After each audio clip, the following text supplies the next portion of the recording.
Terima kasih untuk Anda yang masih bergabung bersama dengan kami dan di segmen ini kita akan review bagaimana jalannya perdagangan di sepanjang hari ini dan kami ingatkan kembali Anda masih bisa berpartisipasi di WhatsApp interaktif di 0812 di 8788 di 3723 seperti yang tertera di layar televisi Anda nantinya. Anda bisa bertanya secara langsung terkait dengan portofolio Anda sampai sejauh ini ataupun Anda ingin masuk kepada saham-saham tertentu, level menarik berapa saja yang bisa diperhatikan baik untuk jangka pendek, jangka menengah dan juga untuk jangka panjang. Dan saat ini kami sudah terhubung melalui Zoom bersama dengan Bapak Muhammad Al-Fatih selaku VV Samuel Sekuritas Indonesia. Kita akan langsung sapa saja. Pak Al-Fatih, selamat sore. Apa kabar, Pak? Selamat sore, kabar baik. Terima kasih Pak Al-Fatih sudah meluangkan waktu di IDX Channel. Tidak terasa kita sudah sampai kembali di perdagangan di penghujung pekan. Di sepanjang perdagangan hari ini Pak Al-Fatih, indeks harga saham gabungan tadi sempat tertekan cukup dalam meskipun level 68 sampai sejauh ini masih mampu dipertahankan dari sisi supportnya. Kemudian indeks harga saham gabungan berbalik arah seiring juga penguatan beberapa saham perbankan big cap yang sebelumnya sudah mengalami koreksi yang cukup dalam. Analisis Anda? Ya, kebetulan kondisi global juga, kita kan lihat tren indeks kita cukup turun jauh ya. Jadi biasa kalau kita lihat dari bulan Juli itu sebenarnya indeks kita belum bergerak jauh kemana-mana ya, masih di situ-situ aja. Jadi seringkali setelah penurunan yang cukup tajam itu ada reaksi lagi gitu. Dan kalau kita lihat untuk saham-saham perbankan itu juga turunnya udah cukup jauh ya. Jadi mungkin pada saat ini dianggap menjadi sesuatu yang lebih murah gitu ya, ini untuk saham-saham perbankan. Baik, apakah posisi ini juga didukung oleh rilis kinerja kuartal ketiga 2023 Pak Al-Fatih? BBCA kemarin baru saja rilis, ternyata dari posisi laba dan pendapatannya masih mengalami kenaikan yang cukup signifikan. Ya, tentu faktor-faktor seperti itu menjadi satu pertimbangan yang kuat ya. Dan kalau dengan informasi itu kemudian dinilai bahwa di level-level sekarang ini sudah cukup murah ya. Ditambah lagi kan selama ini memang setelah September itu biasanya Oktober ke Desember itu ada peluangnya untuk naik itu cukup besar ya. Jadi itu juga opportunity yang mungkin menjadi pertimbangan. Memang kekhawatiran tentang kondisi global itu tetap ada ya, tapi menjadi satu kewaspadaan, tapi opportunity tetap kelihatannya dimanfaatkan oleh pelaku pasar. Baik, untuk selanjutnya Pak Al-Fatih, kemana arah pergerakan saham-saham perbankan big cap ini di tengah rilis di antara beberapa perbankan big cap lainnya? Baru saja BCA yang baru rilis, sementara tiganya lain akan menyusul di minggu depan sampai pun dengan akhir Oktober 2023. Ya, kalau kita lihat kan rilis yang sekarang ini itu kalau dari yearly-nya itu kan di kuartal tahun yang lalu itu tidak sebaik sekarang ya. Jadi otomatis kalau year on year-nya cenderung akan lebih baik ya saham-saham perbankan gitu ya. Dan meskipun dalam beberapa bulan ini turun, tapi sebenarnya kalau dilihat dari awal tahun saham-saham perbankan itu relatif ada penguatan ya gitu ya. Itu seperti misalnya Bank Mandiri atau BRI dan termasuk juga BNI ya, meskipun BNI itu kenaikannya justru telat ya. Baik Pak Al-Fatih, di tengah rilis kinerja kuartal ketiga di 2023, Bank Indonesia kemarin sudah kembali menaikkan suku bunga acuan dan banyak pihak yang menyatakan ini akan memberikan dampak kepada perbankan. Di tengah kondisi saat ini dengan penguatan pembalikan arah saham-saham perbankan, mana yang lebih Anda rekomendasikan, terutama dari sisi teknikal, terutama dalam menghadapi perdagangan di minggu depan? Ya, kalau kita lihat dari segi weekly ya, Bank BRI itu ada sebuah support yang dari bulan-bulan Juli gitu ya. Nah ini sekarang dan juga di harga-harga tertinggi April dan Desember 2022 itu udah di level-level sekarang ya. Jadi levelnya itu di sekitar 4980 hingga 4900 ya. Tadi sempat di 4950 ya. Jadi kemudian dia rebound. Jadi kalaupun masih ada tekanan-tekanan berikutnya, saya rasa udah level-level yang menarik ya untuk mulai dikoleksi gitu ya. Kemudian Mandiri kalau kita lihat jangka lebih pendek ya, maksudnya dari Oktober 2022 gitu, itu ada sebuah support di sekitar 5.600 ya, jadi ini juga sudah mulai menarik ya. Meskipun kalau kita lihat dari weekly-nya, kalau dilihat dari Juli 2021, itu supportnya masih agak jauh ya. Tapi mungkin sentimen perbankan bisa membawa saham Mandiri ini juga naik. Kemudian kalau BCA, ya ini memang masih flat ya, tapi untuk opportunity jangka pendek, kalau kita lihat dari April ini juga udah di harga terendahnya ya, jadi mungkin menjadi satu yang menarik. Dan terakhir BNI masih turun ya, tapi ini area-area supportnya itu di 4.900 sampai 4.800 ya, sedangkan tadi kan sempat di 4.900 ya, jadi ini pun juga menarik. Jadi sebenarnya memang big bank ini juga menarik semuanya. Oke, analisis dan rekomendasi dari beberapa perbankan Picap, dan lagi-lagi keputusan investasi tetap ada di tangan investor, trader, dan juga pemirsa IDX Channel. Pak Al-Fatih, kita hold terlebih dahulu. Saya akan coba sampaikan topik pilihan yang berhasil dihimpun oleh tim redaksi kami, dan ini juga mendukung terhadap pembahasan kita di hari ini. Di mana pemirsa, Bank Indonesia telah menaikkan suku bunga acuan sebesar 25 basis poin menjadi 6% sebagai langkah antisipatif menahan pelemahan rupiah terhadap dolar Amerika Serikat. Namun sayang, sampai siang tadi pelemahan nilai tukar rupiah masih terus berlanjut, bahkan sudah mendekati ke 15.900-an. Sementara dari sisi eksternal, Bank Sentral Amerika Serikat, The Fed, yang diprediksi hampir pasti akan kembali menaikkan suku bunga 25 basis poin jelang akhir tahun ini.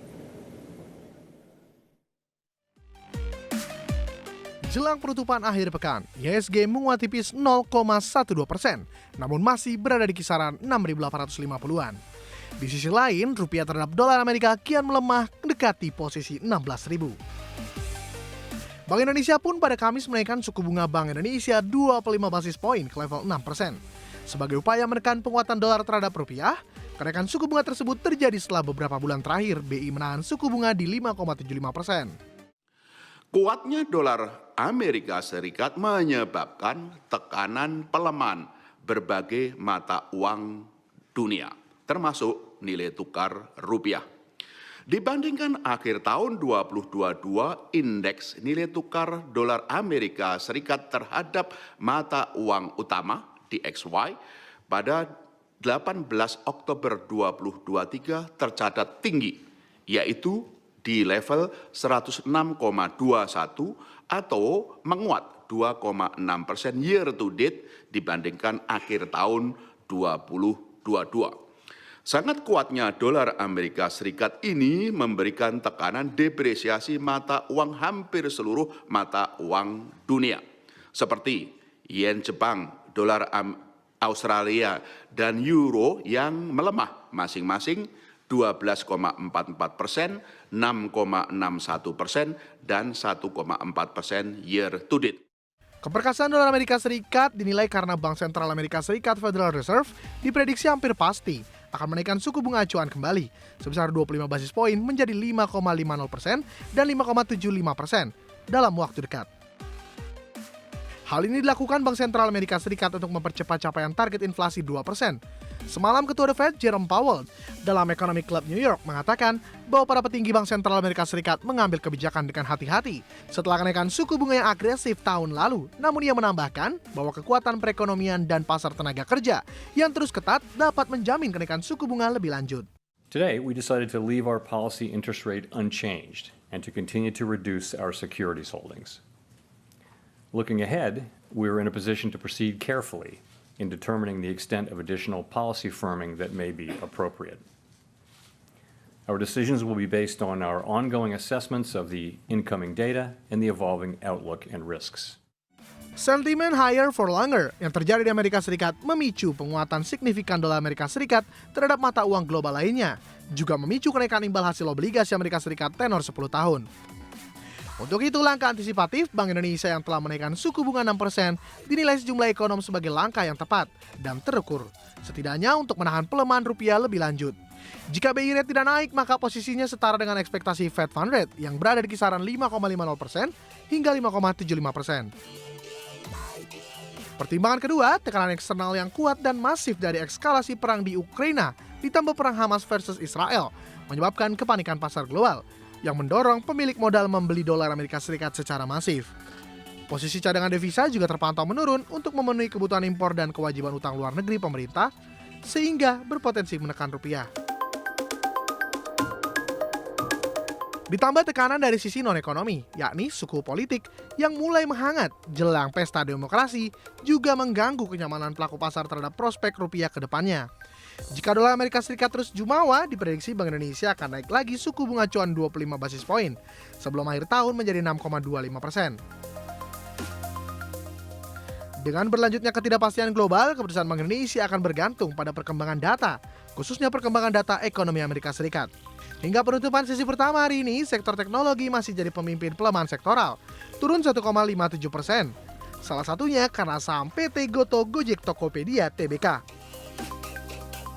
Saham PT Goto Gojek Tokopedia menyentuh posisi terendah atau all-time low di posisi Rp58. Selama sebulan terakhir, saham Goto telah tergerus 30%.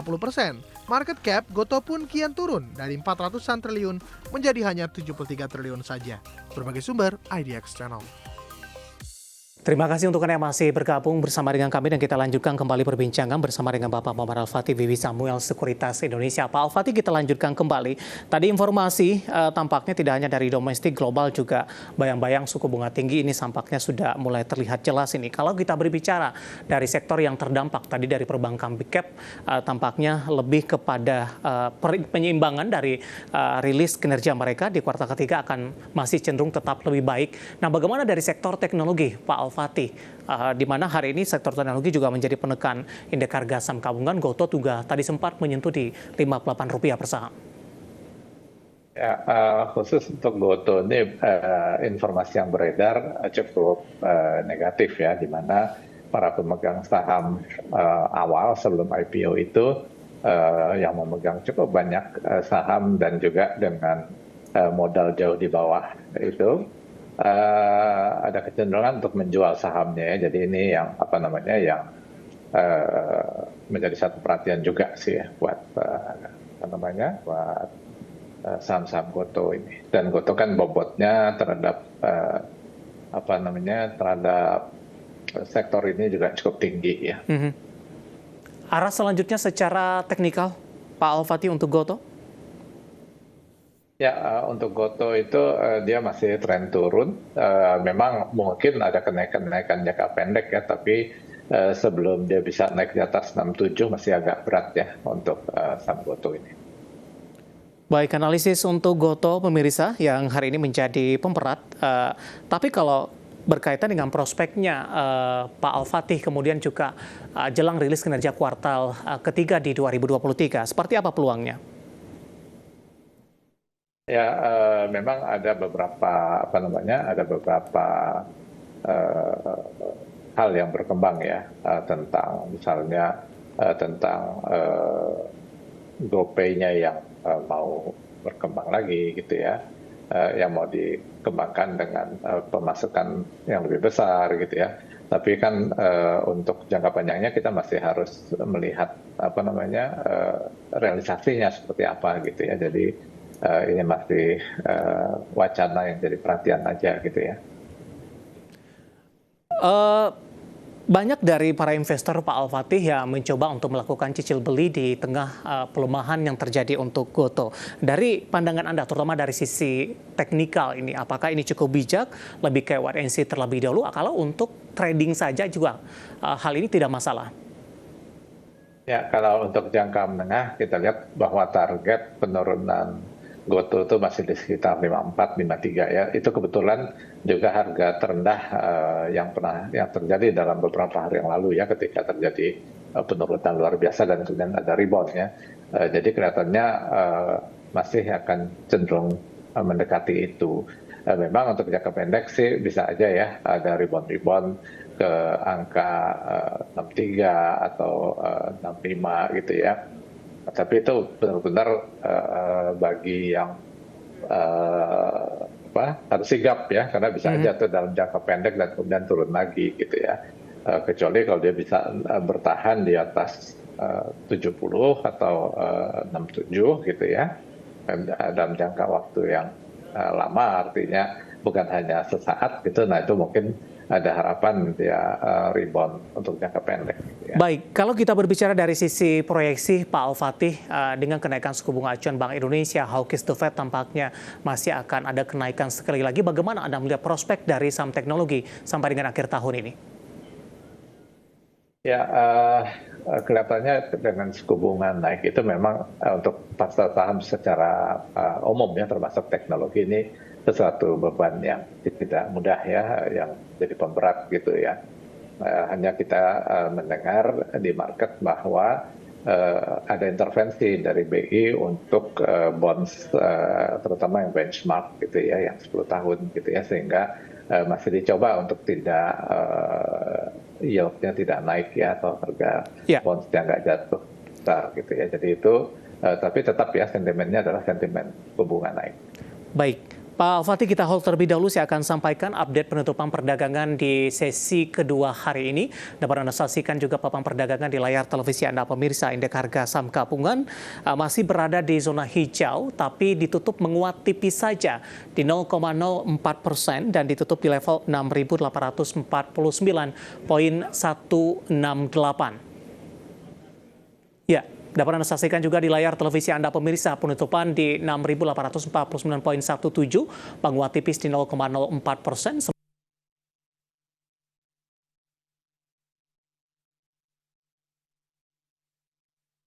Perdagangan lainnya ke grafis yang pertama, kita akan coba lihat penutupan indeks MNC 36 menguat di 0,40%, Jakarta Islamic Index melemah di 0,37%, LQ45 ini juga menguat di 0,20% pemirsa.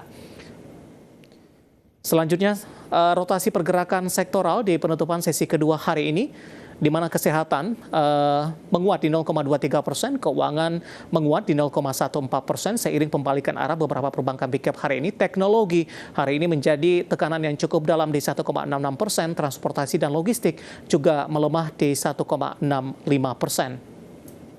Kita beralih ke grafis selanjutnya. Dari posisi data perdagangan lainnya yang berhasil dihimpun oleh tim redaksi kami, saham-saham yang mengalami penguatan kali ini, di mana BBCA menguat di 8.975, tadi pun juga sempat kita ulas. Aman Mineral juga menguat ke 6.575. Medco seiring kenaikan harga komoditas minyak mentah juga menguat di 1.600. Meta menguat di level 200. Sementara saham-saham yang mengalami koreksi cukup dalam, Goto baru saja tadi kita ulas, tertekan di level 60, hari ini juga sempat menyentuh di Rp58 per saham. Mari ditutup melemah di 128 dan Kasa melemah di 655. Adaro Mineral hari ini tertekan di 1220. Updatean di penutupan sesi kedua dan semoga bisa menjadi salah satu referensi untuk Anda, terutama dalam menghadapi perdagangan di minggu depan.